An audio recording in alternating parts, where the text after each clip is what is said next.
दोस्तों, महाभारत का युद्ध जिन लोगों ने लड़ा और अपनी वीरता दिखाई वो तो सारी दुनिया जानती है।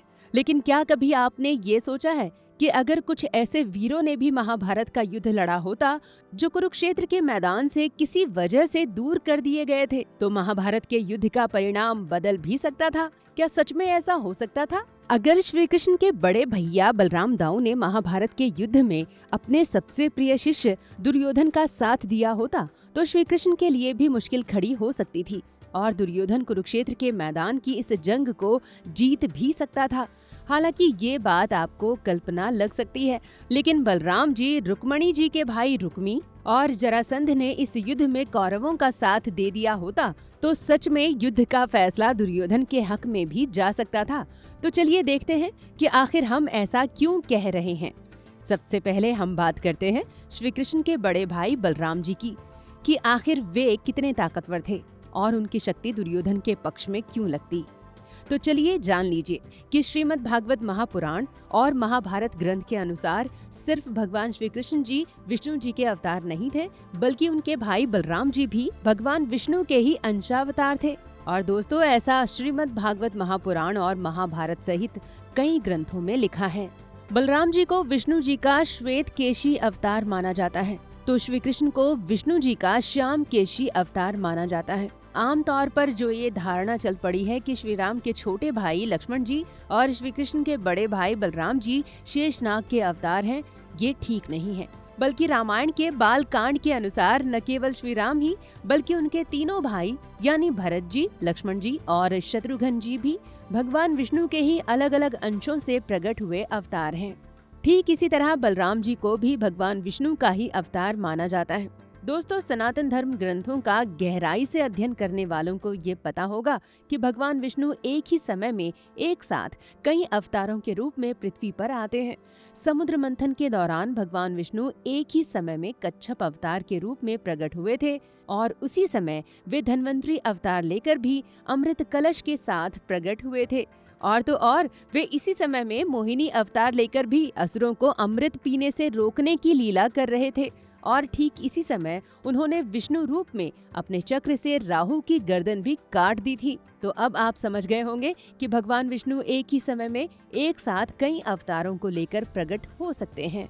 तो जरा सोचिए कि अगर ऐसा होता तो पांडवों के पक्ष में भगवान विष्णु के अवतार श्री कृष्ण खड़े होते और कौरवों के पक्ष में भी भगवान विष्णु ही अपने अवतार स्वरूप बलराम जी के रूप में खड़े होते, तो फिर क्या होता? इस पर हम आपको बाद में बताएंगे। लेकिन उससे पहले आप ये जान लीजिए कि बलराम जी क्यों दुर्योधन के पक्ष में ही खड़े होते और उनकी शक्तियाँ कितनी थीं कि वे दुर्योधन को युद्ध में जीत भी दिला सकते थे। दोस्तों, पहली बात तो ये है कि बलराम जी ने ही दुर्योधन को गदा युद्ध की शिक्षा दी थी और दुर्योधन बलराम जी का सबसे प्रिय शिष्य था। बलराम जी दुर्योधन से इतना प्रेम करते थे कि वे उसका कहा कभी टाल ही नहीं सकते थे। दूसरी बात, जहां भीमसेन के पास 10,000 हाथियों की ताकत थी, वहीं बलराम जी के पास लाखों हाथियों के बराबर ताकत थी। इसलिए गदा युद्ध या कुश्ती युद्ध में अगर भीम और बलराम जी आमने सामने आ जाते तो भीमसेन के लिए उनसे युद्ध कर पाना बहुत भारी पड़ जाता। आप बलराम जी की शक्ति का अंदाजा इसी बात से लगा सकते हैं कि एक बार वे अपनी ताकत से हस्तिनापुर की सारी धरती को ही हल का प्रयोग कर गंगा नदी में डुबोने जा रहे थे और जब भीष्म, द्रोण, कर्ण सहित सारी कौरव सेना उनके सामने खड़ी हो गई थी तो उन्होंने अपने हल के द्वारा ही सारी कौरव सेना के दिग्गजों को धूल चटा दी थी।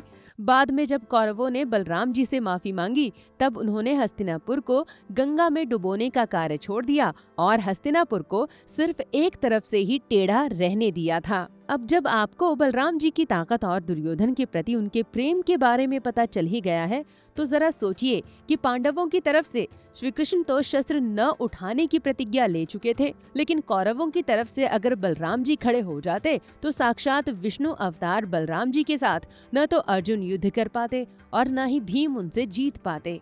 फिर तो युद्ध का परिणाम क्या होता आप समझ ही सकते हैं। लेकिन दोस्तों, फिर भी बलराम जी इच्छा होते हुए भी युद्ध में भाग नहीं ले सके, क्योंकि यहीं पर श्री कृष्ण ने ऐसी कूटनीति चली कि बलराम जी को अपने छोटे भाई श्री कृष्ण की वजह से युद्ध से दूर रहना पड़ा। श्री कृष्ण जानते थे कि दुर्योधन बलराम जी के पास जरूर सहायता के लिए जाएगा, इसलिए श्री कृष्ण जी ने पहले से ही ये ऐलान कर दिया था कि उनके परिवार का कोई भी सदस्य महाभारत का युद्ध नहीं लड़ेगा।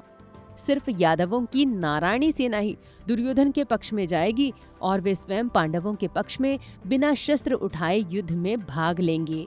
दोस्तों, श्री कृष्ण ने बलराम जी को ये भी समझा दिया था कि उनके लिए पांडवों का पक्ष धर्म का पक्ष है और कौरवों का पक्ष उनके दिल के करीब है।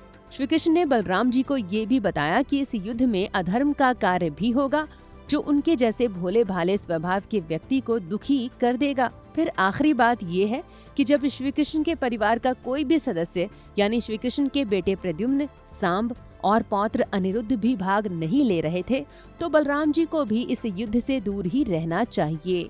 दोस्तों, इस प्रकार श्री कृष्ण ने समझाकर बलराम जी को उसी वक्त तीर्थ यात्रा के लिए भेज दिया था जब महाभारत का युद्ध शुरू होने वाला था। श्री कृष्ण की कूटनीति की वजह से दुर्योधन एक ऐसे वीर के साथ वंचित हो गया जो महाभारत के युद्ध के परिणाम को बदल भी सकते थे।